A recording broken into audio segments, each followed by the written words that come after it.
Tired of feeling tired? Done with diet culture? Overwhelmed by conflicting nutrition and fitness messages? Then join us, your hosts of the Nutrition Revolution podcast, as we take a deep dive into all things women's fitness and nutrition. I'm Kimberly. And I'm Tabitha.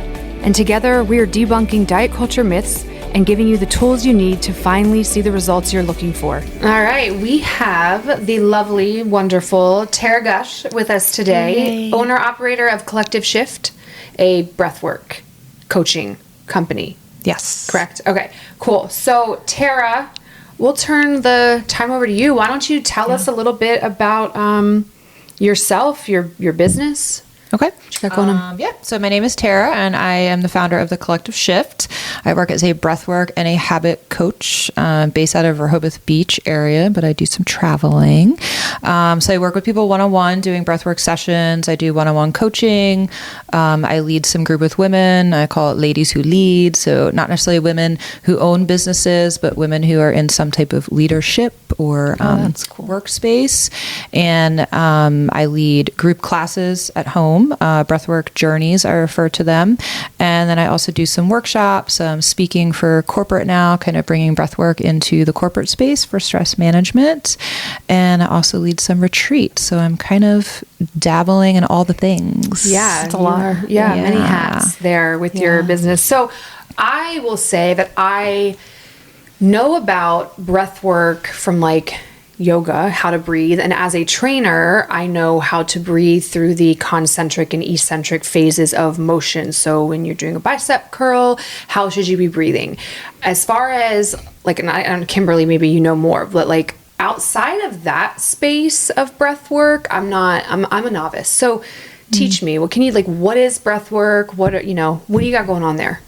So what I try to explain to people in the most simple terms is that breath work is working on your breath, essentially, right? It's the easiest way to put it. I always love people are like, I know how to breathe. Yeah. Right. I'm like, actually, you don't. Yeah. Well, correct, right? Most people are walking around not breathing correctly. Right. Or a lot of people are walking around mouth breathing, or a lot of people are walking around breathing into their chest rather than their bellies.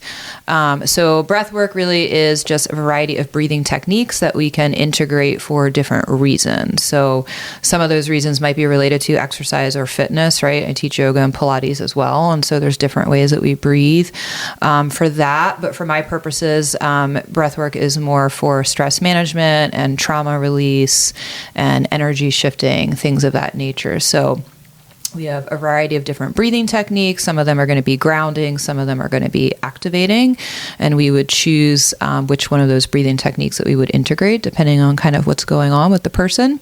My breathwork journey is a little more generalized, but the goal essentially from my perspective, leading breathwork is to essentially shift the state of your nervous system.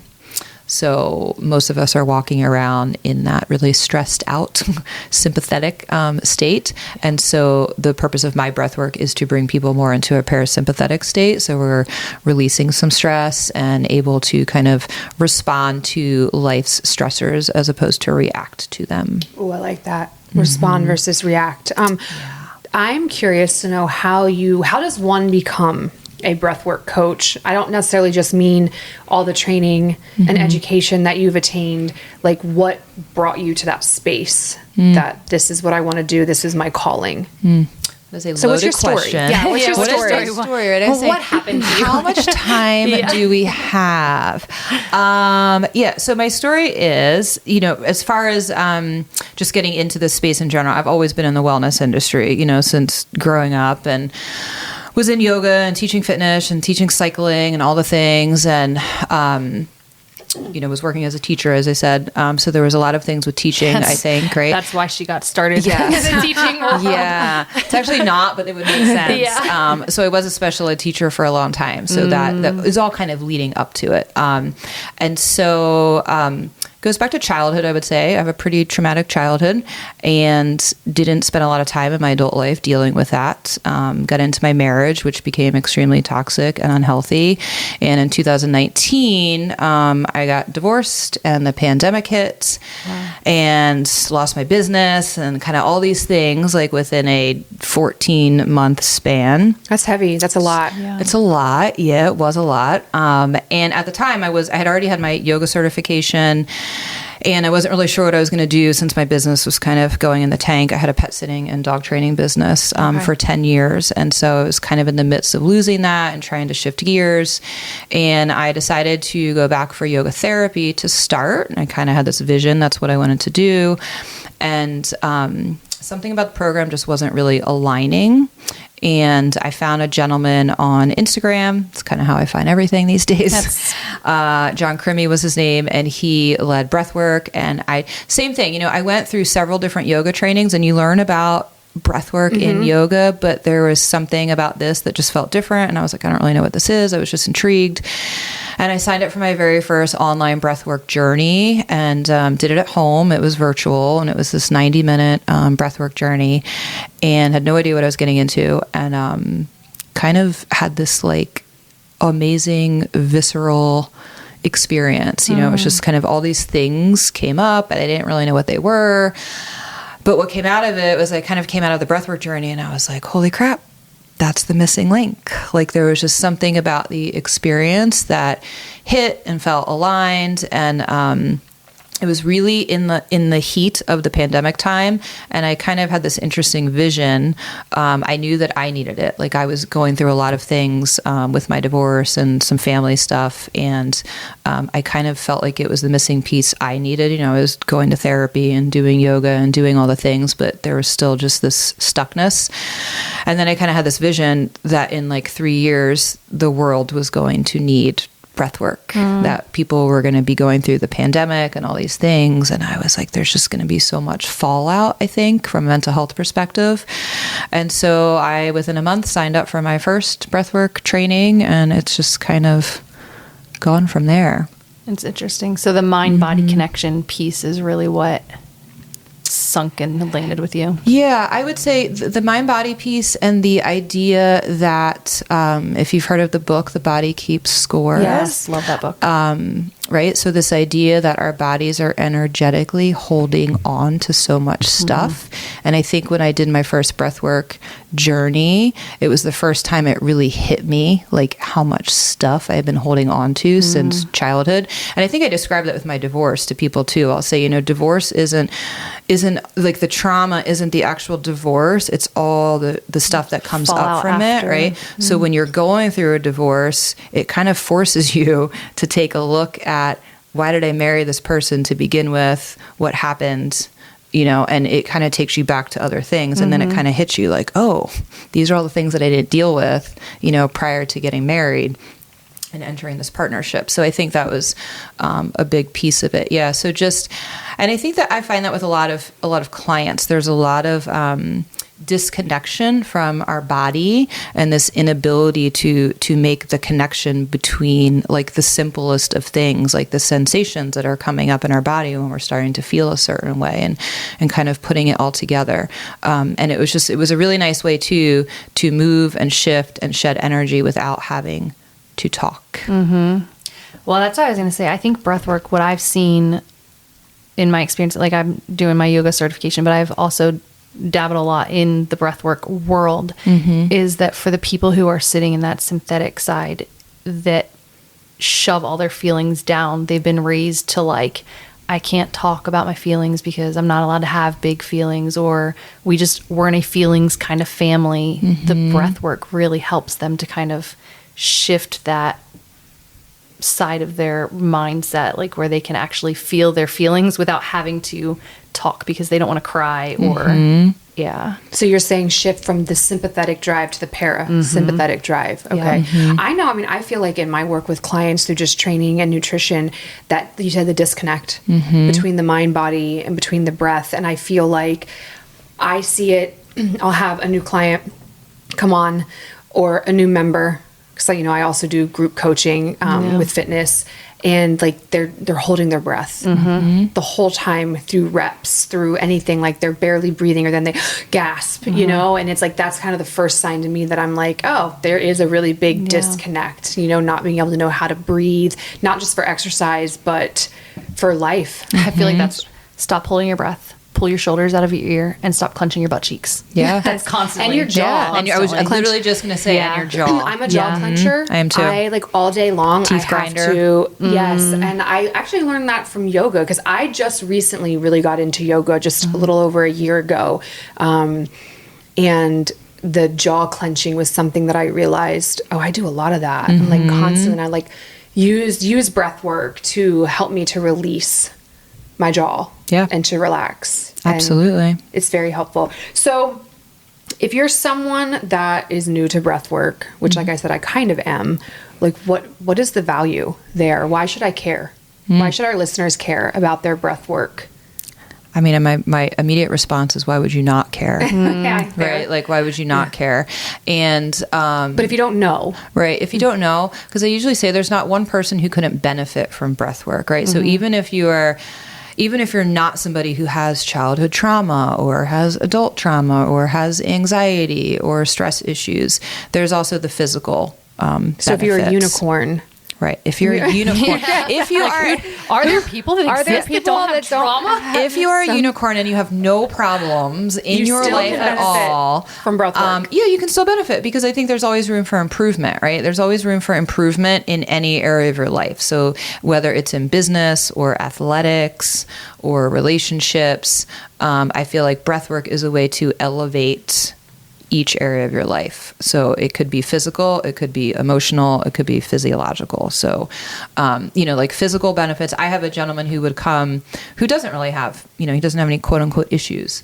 And he's in business, he owns his own finance business and, super active and healthy and has a beautiful wife and family and all the things. And he wears his watch and tracks his heart rate and all the stuff. And so he would schedule out coming to breath work like once a month as a reset. And then he would watch his numbers. And he shared, he said for about 5 to 6 days after coming to a breathwork journey, all his numbers were like spot on. Like better sleep, exactly. better energy. Yep. Sleep, heart rate variability, all the things.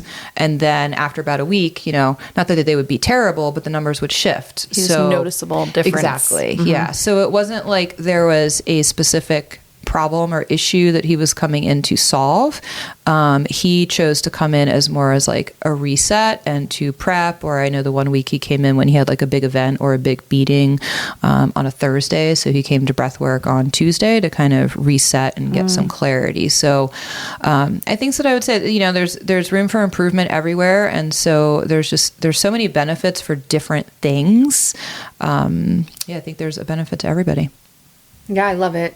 I'm sold. Can we do a breathwork session on a podcast? Absolutely. Maybe do like another video. episode where we do like a Yeah. breathing. Well, when you said about like breathing from your belly, my first, I think that's a bit like my jaw clenching and then shallow like chest breathing. I was a spin instructor. I started back in 2009 and I did that for like 10 years. And my sister-in-law is a speech language pathologist, or was when she was working full time. And she had taken one of my classes. This is like forever ago, before I knew anything about breath work. And after she took my class, and afterwards she was like, hey, I noticed that like you're yelling like from your chest. She was like, work on trying to do more of like the belly breathing to help project me, because you had a microphone. Right, So I didn't think about it. But I would notice that like after a busy week of teaching and coaching classes, I would just feel like really depleted and drained and my voice kind of hoarse. And that was my first like toe dip into like, oh, there's something from that like belly breathing. And when you just said, when we started recording about breathing from your belly, I don't know about you, Kimberly, but I immediately was like, deep, feel that rib cage expand like an umbrella and then exhale. And it like immediately I could just feel like, oh, I relaxed a little bit. Diaphragmatic breath. Yeah. Which is hard. I taught spin for a long time too, so I get it. It's really hard to focus on your breath while you're talking, while you're trying to remember all the moves and do all the things be at the same choreographed time. to the music. That is a challenge. I use it a lot in the gym, like different breathwork stuff in the gym for like pelvic floor and how to engage the pelvic floor and then how to breathe through the workouts. But then I also teach yoga and use very different breath work, like the ocean breath. Everyone loves to do that, like ocean breath and have that. What is ocean connection. breath? The Ujjayi breath. Oh, yes. Okay. Yeah. And, so I see a lot of different, do you have like so let's say someone comes to you they don't know anything about breath work, where do you usually start? Like, it kind of depends. I mean, I like to do a consult call and a little intake because, there are some contradictions for certain breathing techniques. So, for example, the breathwork journeys that I lead, I use a more activated breathing technique. It's not specifically Wim Hof, but I just feel like that's kind of a well-known thing. Right. So, it's, we just talked about him. Yeah. So Wim Hof, which is, really basically just holotropic breath.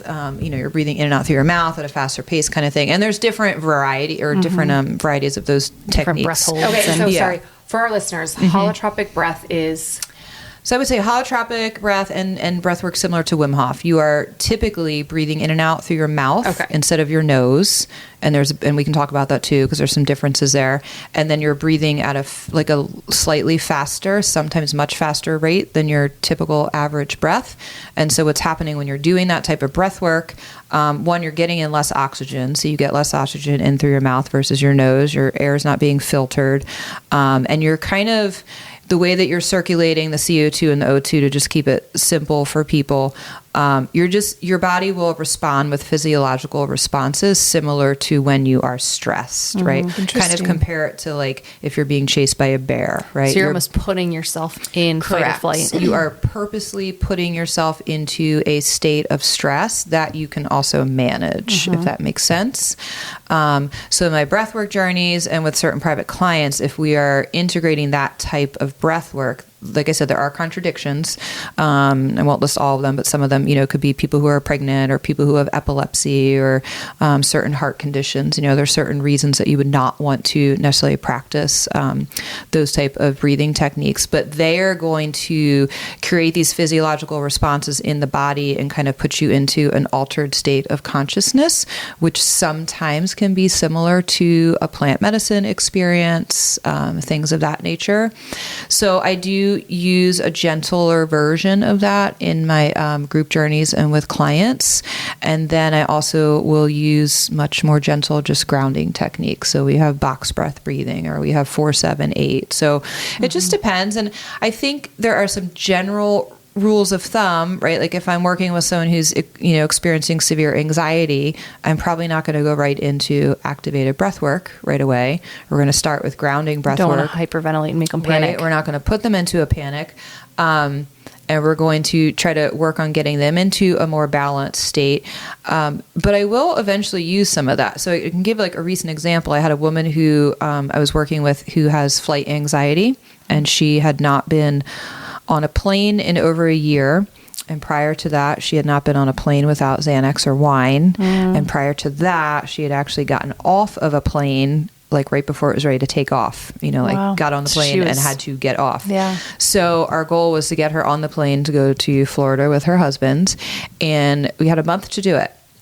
And for the first 3 weeks, I was doing all just grounding, breathing techniques. And for some reason, the last week, I just had this vision and I was like, I think we need to integrate something different. And so we started integrating fire breath, which is a breathing technique that I love. It's very activating.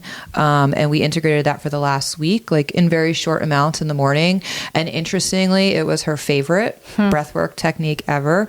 And then she was able to take the flight to Florida that Thursday, even with the flight delay, being stuck on the plane. Oh my gosh. And all the things. And so I think one of the beauties of the activated breath work is it can be really empowering, because it puts you into a state of discomfort and feeling a little bit out of control. And then in the midst of doing that, you're able to remind yourself that you're actually in control of your breath and you're the one creating the discomfort. And then you can be with the discomfort, and then you can bring yourself out of that discomfort with a different breathing technique, if that makes sense. Yeah, that's awesome. I'm asking for my own, for my own benefit. Have you done much breath work with kids who tend to sit in that more synthetic side, like our little fight or flight ADHD children? I have done some work. I've done one-on-one with a couple children who are in their teens. I've got into the high school and done some work in the high school. And I'm working with a high school student right now, not ADHD, he has something different. He actually was diagnosed with something called vocal cord dysfunction. Okay. But there is anxiety attached to that. So he was actually prescribed, which I think is amazing because this doesn't happen very often. The doctor has prescribed breath work for the vocal dysfunction, and part of it, or vocal cord dysfunction, and part of it is the physiological aspect. It helps with that, but it also is to help with the anxiety, because the more anxious he is, the more that flares up, kind of thing.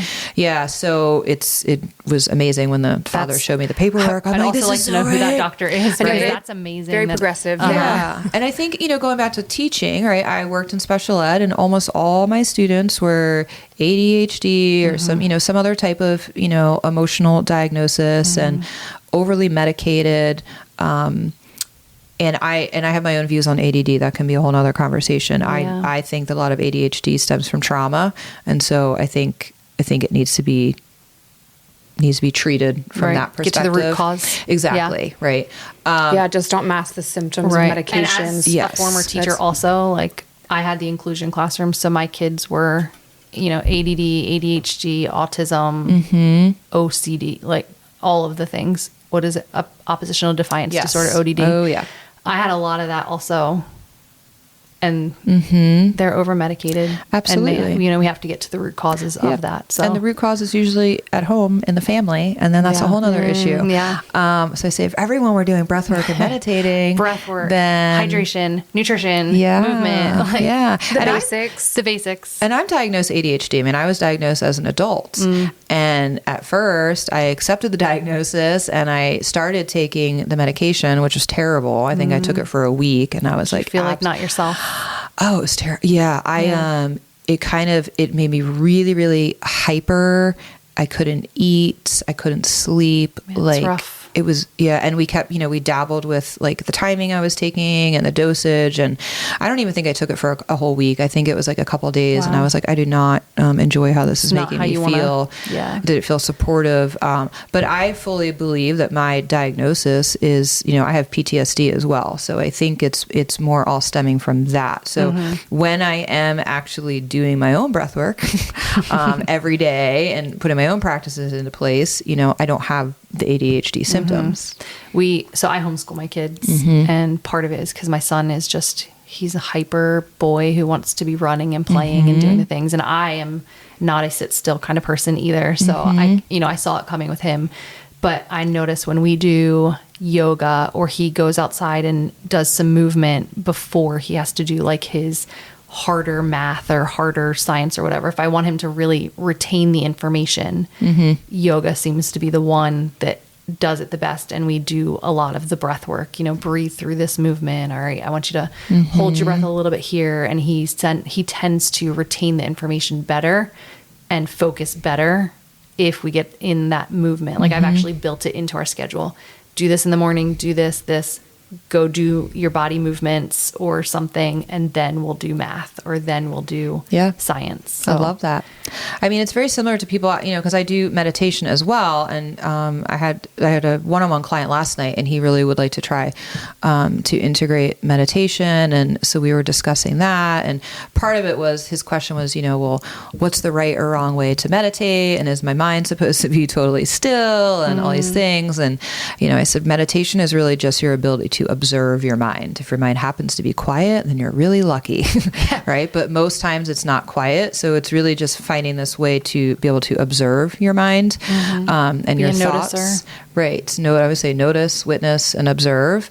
But I like to use breath work prior to meditation. I feel like breath work is a really beautiful way to prep the nervous system in order to meditate, right? So if you did some activated breath and some grounding breath, you're probably going to be able to meditate a little bit easier. I was going to say, I feel like that would help a lot of people. I know a lot of people don't even want to. So in my business too, we do a lot of habit and mindset. And so one of the things I say, when is the last time you were just ever alone with your thoughts? No music, no background to anything, no phone, just alone. And they're like, no, I don't want to do that. And they panic. Yeah, it's scary. They don't want to be alone with their thoughts, because then they actually have to think about things and it's terrifying. But I think the way you do it sounds awesome, because breath work almost gives them something to focus on rather than having to like think about your thoughts. Okay, I'm just going to sit here and I'm going to think about, all right, let's do 4 inhalations and then, hold my breath. And then, like it tells them and guides them into what to do. And then next thing you know, you're able to kind of meditate and zone out there. Yeah.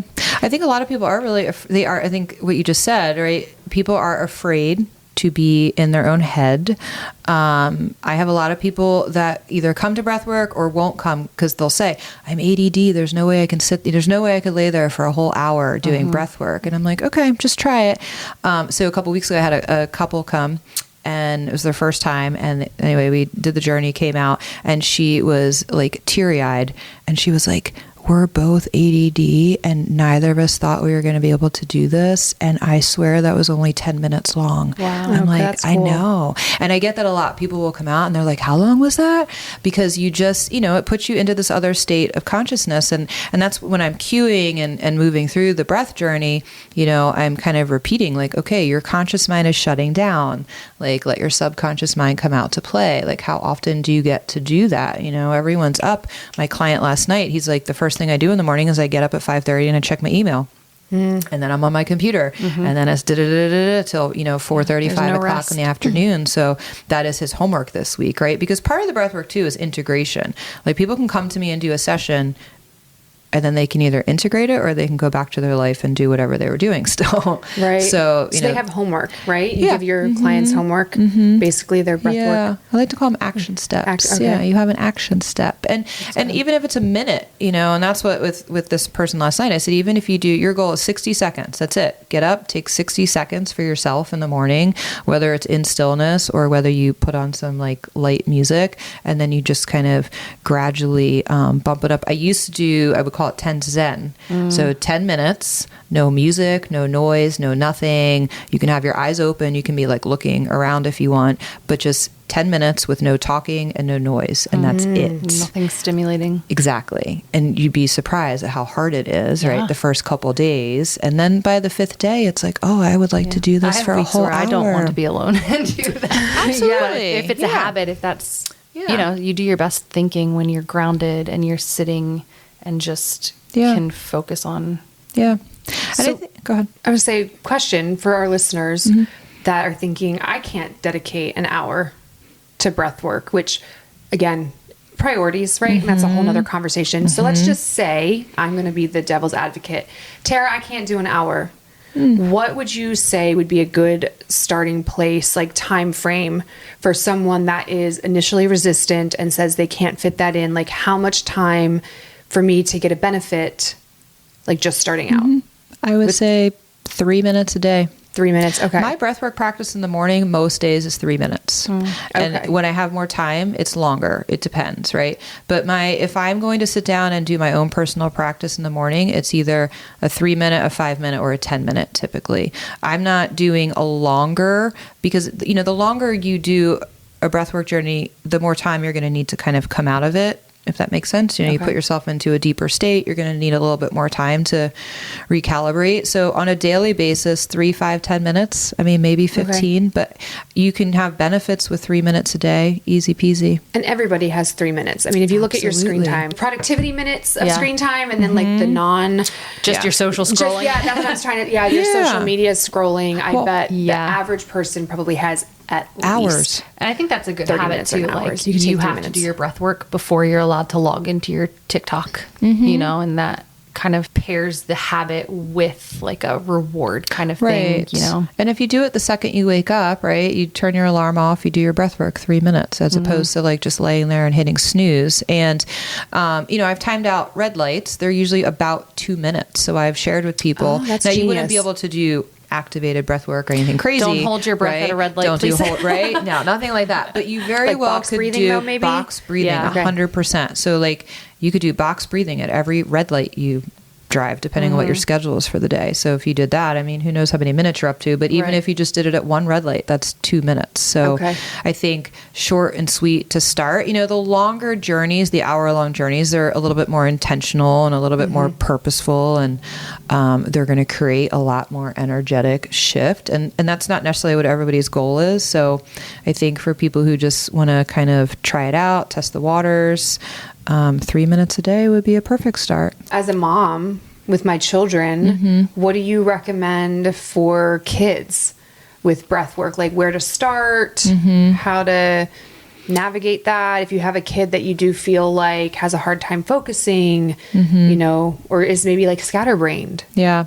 I mean, I think you would start the same way you would with an adult, you know. I mean, I think explaining what it is and in that manner, but I think as far as the breathing techniques, they're going to be fairly similar, but I do incorporate a little bit more movement sometimes with kids. So there's a really nice breathing technique called Breath of Joy, where, you know, you're doing an inhale through the nose and an exhale through the mouth, but you're kind of moving your arms around in some different ways and kind of like swishing the air out. And it kind of gets the heart rate going a little bit. So it is a more activated breath work, but you're moving the body with the breath at the same time. And it's kind of fun.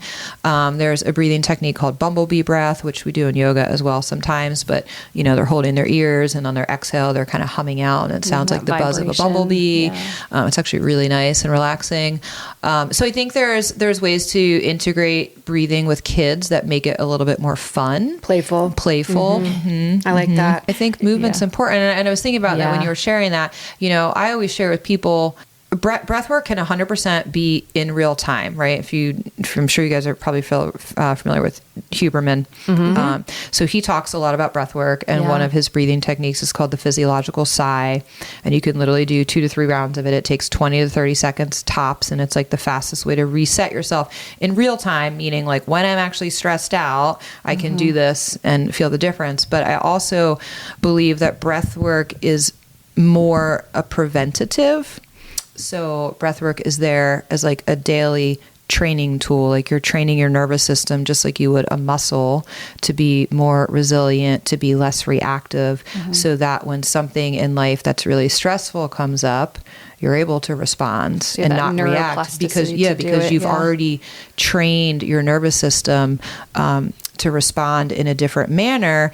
And with that being said, another big piece of the breath work is creating this self-awareness around what you need when you are stressed. So when I am actually stressed, I don't always do my breath work because it's not what I need. Like I'll go hit the punching bag, or I'll go roller skating, or I'll hit my hula hoop, or I'll do a cold plunge. Like there's other things so it's more like a recall tool for your tool bag that you can use in the another moment. tool in the toolkit of health and wellness. And stress management. But I do think it needs to be done daily. You know, there's a book that I read and she made the statement, holistic psychologist. Are you familiar with her? No. Oh, she's amazing. So she's on Instagram. Her handle is actually holistic psychologist. And what is her like real name? I actually don't know. She's the holistic psychologist. Yeah, all right, it's not like Isn't that funny? I always am like, you know, it's this, and they're like, who is it? And I was like, I don't know. I just only know their Instagram.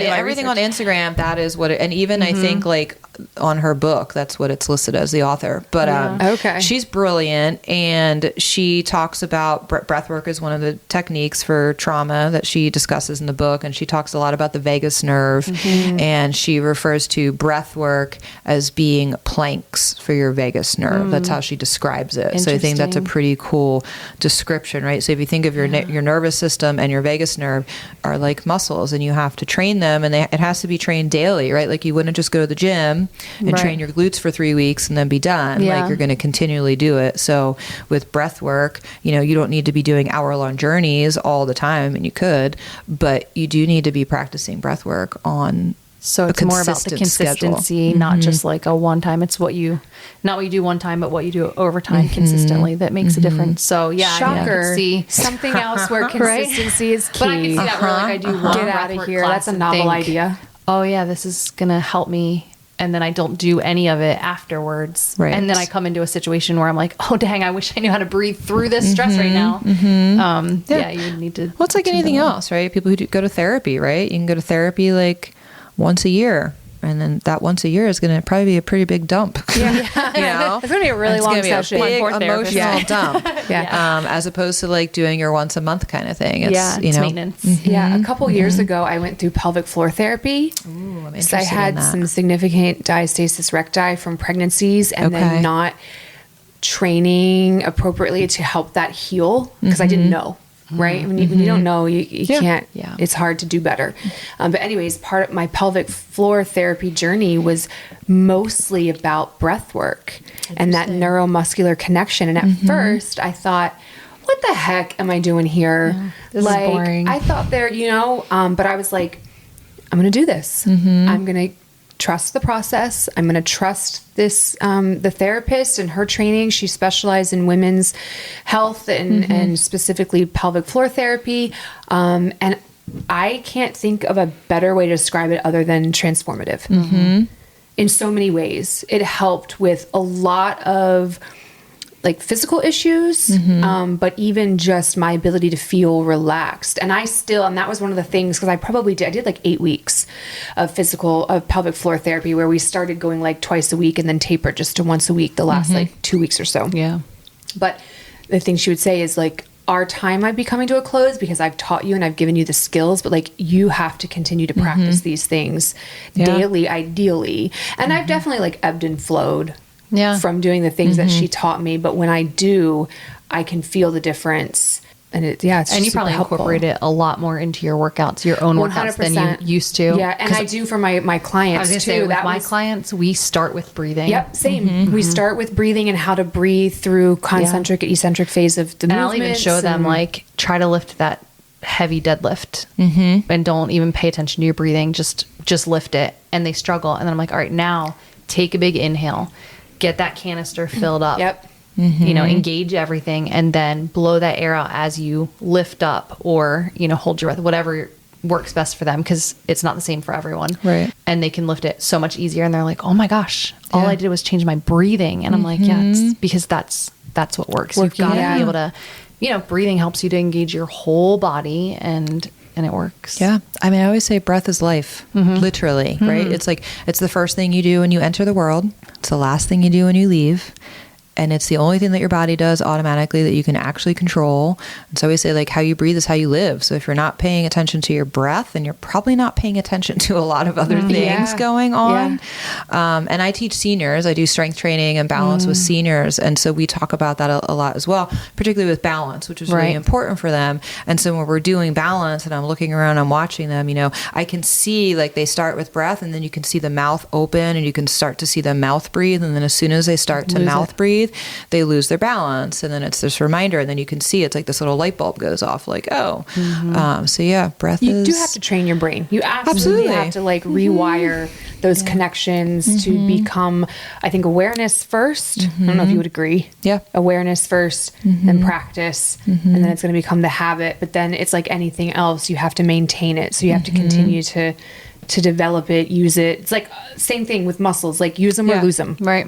Yeah. Yeah. And then also figuring out what works, right? I mean, because there are so many different breathing techniques to integrate now, and kind of figuring out like what feels good for you in the moment, and what's going to feel better for you in the morning when you wake up versus what breathing technique is going to feel better in the evening versus, When I started doing the yoga training, I was like, oh my gosh, there's so many different ways to breathe. So sometimes I'll be teaching something and I'm like, oh crap, I'm new at it. So I'm like, which breath would be best for this? And then like, just, in through the nose, out through the nose, you know. And I think at the end of the day, I mean, as long, the best way is just to pay attention to your breath in general. Be conscious of your... Yeah, I think that's the first thing. And I think that's the biggest complaint I hear from people, and specifically men, not to stereotype, but mostly men are like, I feel like I'm walking around and I can't breathe. Like that's like their common complaint. And then a lot of them will still not come to breath work. I'm like, okay, well. And then they still snore every night because they're mouth breathing and their jaws are dropping. And they're still stressed out and they're doing all. I think breath work is really scary for a lot of people, like, to take it back to that. I've had several people that I know who I'm friends with who will not come to a breathwork journey because they know it is going to bring up stuff that they don't want to deal with. Do you think too that there is a woo-woo factor that people aren't necessarily buying into the fact that breath work is Yeah. witchcraft. It's Yeah. Well, Yeah. just I'm just gonna sit there and breathe. Yeah, so I Voodoo try practice. to, and it's interesting because I think I'm this interesting mix of both. I can be a real woo-woo. You know, I was just in Costa Rica recently, and I can be running around chanting and burning sage and doing all the things with your crystals in your pocket. with my and crystals, and then I can also be not doing that and doing breath work in my car or at a business meeting with people. And so I kind of like to say it's, you know, soul is meeting science. And so it's a little bit of both, right? But, you know, and that's why I did the neuroscience program, because I wanted to be able to like have that background as well to tie into it. Sure. And look at all the research. And so, you know, when I speak, if I'm going into different audiences, you know, it's like I'm sharing the same information, but I'm presenting it In a different different, way. right? Yeah. So I'm presenting it to the men in business a little bit different than I'm going to present it to my women in the breathwork training. So Or at a retreat where you're or all at a just, retreat, right? So, Yeah. but trying to merge it all together, and I think that's the beauty of it. Like it's 100% backed by science. It's 100% research that it is actually affecting your brain when you breathe. There's plenty of research on breath and meditation, and also once you get into that altered state of consciousness, you will feel the woo-woo. I mean, I have people who come to breathwork who I had a couple come and we did a couple session, and the gentleman had never done breathwork in his life. And he came out of his session and was like, oh my God, who needs ayahuasca? I just went on a trip. Like, I mean, he was like in another world and just had the Funny. best experience Yeah. ever. And for some people that's scary. Right. But for him, it was great. You know, Yeah. he was like, I don't know where I went. I think I was like melting through the floor. And, you know, people are only going to have that type of experience if they're open to I was it getting ready to say. and surrendering But to I think it. that kind of thing can scare Absolutely. your average person that's not bought in and hasn't ever experienced it. Like, what is happening? And I Yeah. don't think I'm ready for that. Right. And someone that's maybe a little more on the conservative side when it comes to those like out of body experiences, if you Yes. will, almost. But you also have to, that's a state But I think of that's the- being where you have to let yourself You have get to to a point surrender where to you it. are just like down for anything, relaxed. He clearly has Oh, yeah. dabbled in, you know, Something. some things to know how Yeah. that feels. So Right. it's a very different state than someone who is maybe more of a professional or business person who is holding a stress from things they've never let go of. They're holding on to everything. They're not going to necessarily have that kind of experience. Absolutely. And I've had people leave a journey and been like, I didn't feel anything. And I'm Yeah. like, well, that's probably because you weren't. Because you shove everything down receptive. there. Exactly. Yeah, You weren't we're receptive to it, receptive right? and open to it. That's no different than with training and nutrition. Yeah. Like people have, You have to I have think buy-in. You have Yes. buy-in. You also have expectation pain. Yeah. Where you think, I'm going to start this nutrition and fitness journey with whoever, and I'm going to achieve these specific goals in this set time. But then like life happens, or, you know, it just doesn't quite work out the way that you planned or thought. And then all of a sudden it's like, oh, well, that doesn't work.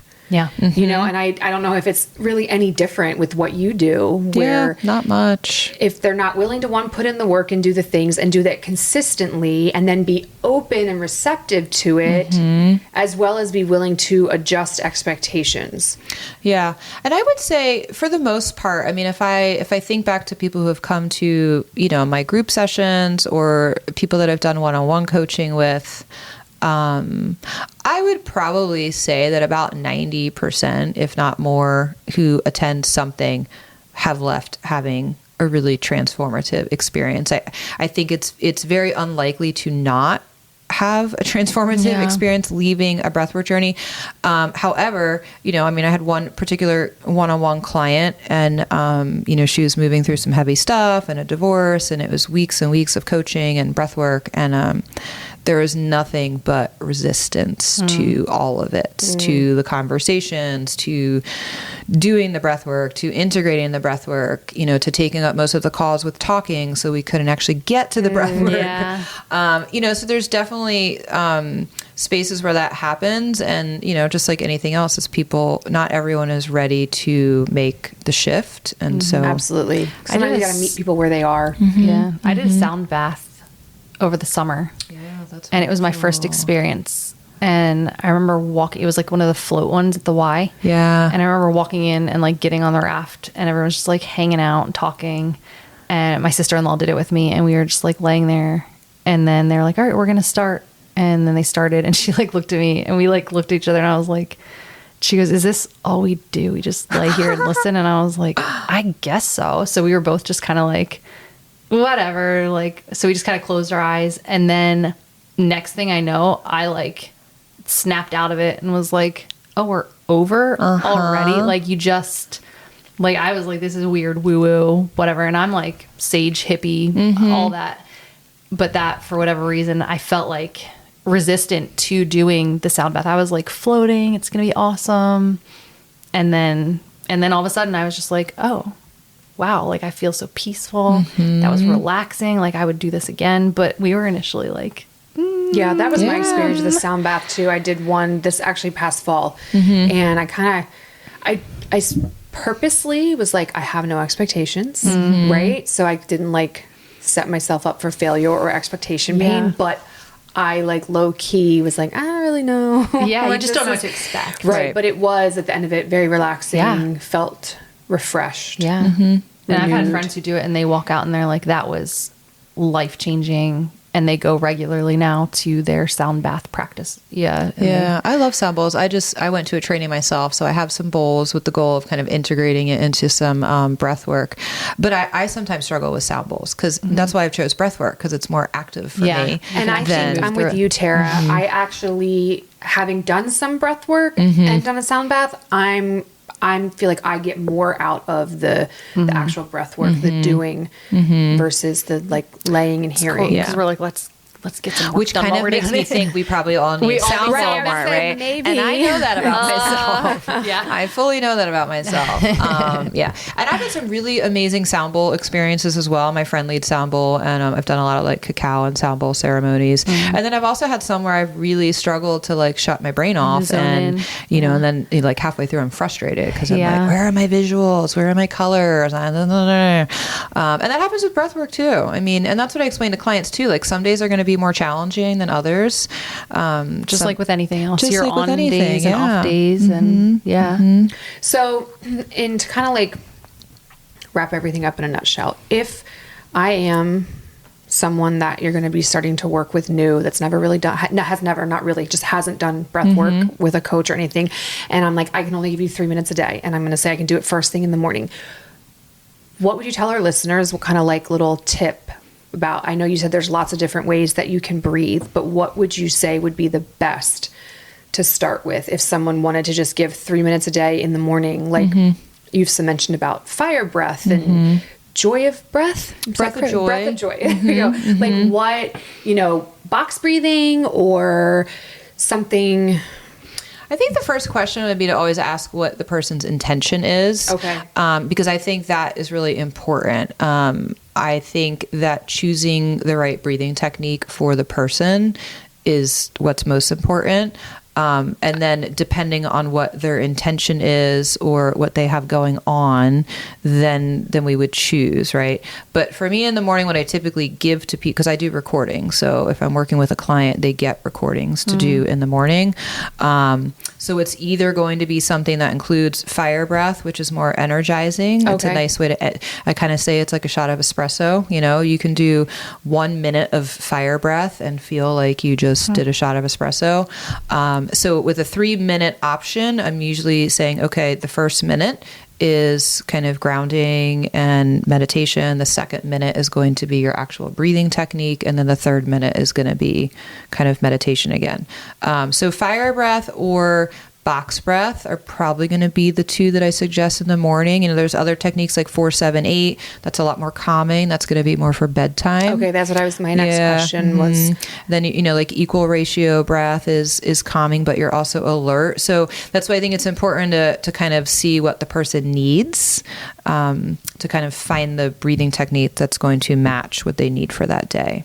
I love that, the individualized approach, which is so important, for everything. And I think that applies like with nutrition and fitness. Like I have clients or people that all the time, they're like, well, how much protein should I have? How much creatine? Like what should I, and I'm like, your goal? What is your goal? Because that's going to drive everything. Like there's so many factors that go in there. So, and I think people kind of get frustrated with that answer, but Yeah, if you are someone that is really an expert of their craft and you know what you're doing, It shouldn't be generalized. then you should. That should really be your answer for a lot which of makes things. it nice because it's custom to that person and their Yeah. situation. Do you do Wim Hof for cold plunging? You know, lately I've just been dancing and doing handstands before I go in the cold plunge. Get yourself psyched up for it. Because I've been doing that with my friend Katie, and it's just like I have the handstand chair, and so we kind of just like make a little have for fun. party out of it. Yeah, so we like dance and do the handstands and get in the cold plunge. Get your dopamine hit before you actually even get in the cold plunge. So it's just like we're not even paying attention once we get in the cold water. It's just a fun thing. But if I'm by myself, yes, I will typically do more of a Wim Hof style breath. But I always, even if I'm doing Wim Hof, I will still always do a grounding breath after that. Like the sigh and So you're like, I like to say you're stirring some stuff up and then you're bringing it all down. So you kind of, I like to say you get all your yayas out. Okay, so like release and then repair. Yeah. Would you say is fair? Which is way similar describe to it? yeah, absolutely. So similar to what we did like when I did the workshop with George.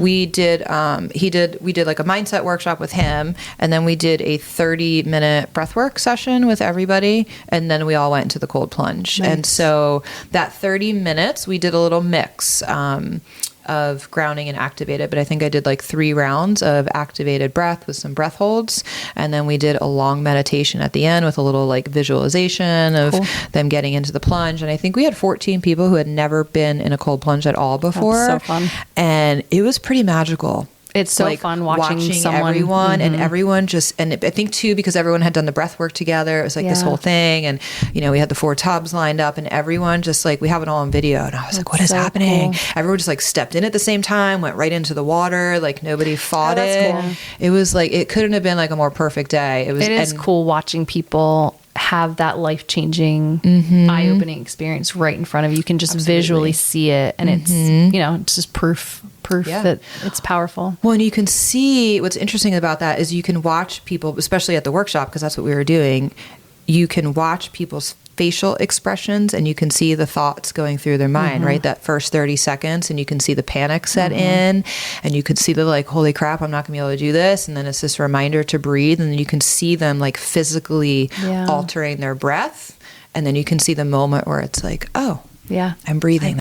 A lot of great information. How can our listeners find you and connect with you for help with their breath? Instagram is probably my main form of connection and communication right now. So my Instagram handle is Collective Shift, collective with a K. And then my website is also just collectiveshift.com. So there's a contact form on the website. Instagram also has my link tree, which has my upcoming breathwork training, which is in 2 weeks if anybody wants to join that. And you have a retreat. I have 2 retreats. So I've got a co-ed retreat in Colorado. And then I have a all-female retreat in Costa Rica, and those are both in June. Sign me up for that one. Yeah. And they're going to be very different. Like the co-ed retreat is in the mountains of Colorado. It's going to be a little bit more active. It's called Wildly Nourished. So it's kind of this idea of like being out in the wild and tapping into your primal side, but also very nourishing. And then the Costa Rica retreat is all female and will be a lot more woo. There'll be a little more woo in the Costa Rica retreat. I like woo. Yeah. All right. Awesome. Well, thank you so much for joining us. This has been very valuable information. Definitely eye-opening. I learned a lot. Thanks for having me. Yeah. Love it. Thanks for spending your time with us. If you found this podcast helpful, we would love for you to share it with your friends and family. And don't forget to subscribe on your podcast platform. If you have nutrition or fitness questions you want answered on future episodes, we would love to hear from you. You can submit these questions to our email, thenutritionrevolutionpodcast@gmail.com, and follow us on Instagram @thenutritionrevolutionpodcast.